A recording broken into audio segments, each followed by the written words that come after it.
Пайыз бойынша санды табу. Анықтамасы. Пайызды жай бөлшекпен немесе ондық бөлшекпен өрнектеу керек. Берілген санды осы бөлшекке көбейту керек. Пайыздың негізгі формуласы. Міне көрсетіліп тұр. Енді мысал ретінде. Берілген санның пайызын табу. Жидектегі 85% су. 3 кг жидектен неше су шығады? Формулаға салатын болсақ, қараңыздар. Сонда Б тең болады. Амыз 3 кг көбейтілген 85 бөлінген 100. 85 дегеніміз осы қанша пайызды көрсетіп тұр. 3 кг ол. Мынау барлық мөлшер. Не болмаса осыны көбейтсек, 3-ті 85-ке көбейтеміз. Анықтама бойынша бөлеміз 100-ге. 85-ті 3-ке көбейтсек, бұл дегеніміз 5, бірі ойда 255.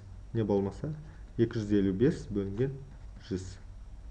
Енді бұны аралас санға араластырсақ, бұл дегеніміз 200 қосу 55 бөлінген 100.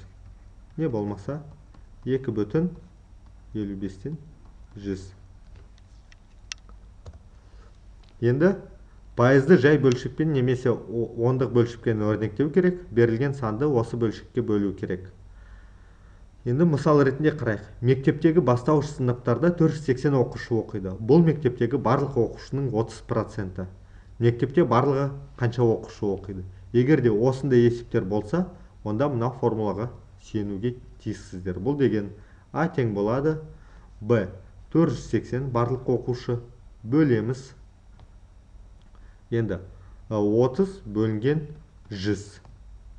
Не болмаса, білесіздер, бөлу дегеніміз 480 бөлінген 1. Көбейту керісінше айналып кетеді 30-ға. Немесе енді қысқартатын болсақ, 10 мен 1 нөлді қысқартамыз. Бұл жерде 4480 көбейту 10, ол 4800 бөлінген 3-ке. Енді 4800-ді 3-ке бөлетін болсақ, 1-ден береміз. 3, 1, 18.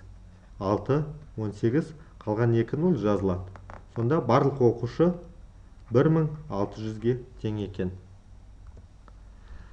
Қайтадан мысалдарды шығарайық. Алманың 30% крахмал. 30 кг алмада неше крахмал бар? Сонда бағанағы формула бойынша бұл дегеніміз 30 кг көбейтілген 30% бөлінген 100-ге. Мынау процент емес, жай 30 бөлінген 100. Енді ары қарай қысқартылуы 0 мен 0 қысқартылады.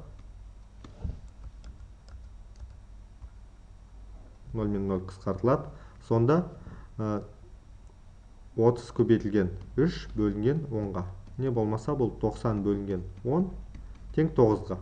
9 кг алма крахмал бар екен. Екінші мысалды өздеріңіз шығарып көріңіздер. Енді үшінші мысал. Тік төртбұрыштың ені 8 см, ал ұзындығы одан 25%-ке ұзын. Қараңыздар. Тік төртбұрышты салып алайық. Тік төртбұрыш. Ені 8 см болса, онда ұзындығы одан үлкен, дұрыс па? Ол 8 см-ден үлкен. Енді ең алдымен 8%-тің 25%-ын тауып алайық. А тең болады 8 көбейтілген 25 бөлінген 100. Бұл дегеніміз, егерде 8 көбейтілген 25 бөлінген 100, 8-ді 25-ке көбейтетін болсақ, ол 200, 200-ді 100-ге бөлетін болсақ, ол 2. Сонда ені ұзындығы 2 см ұзын.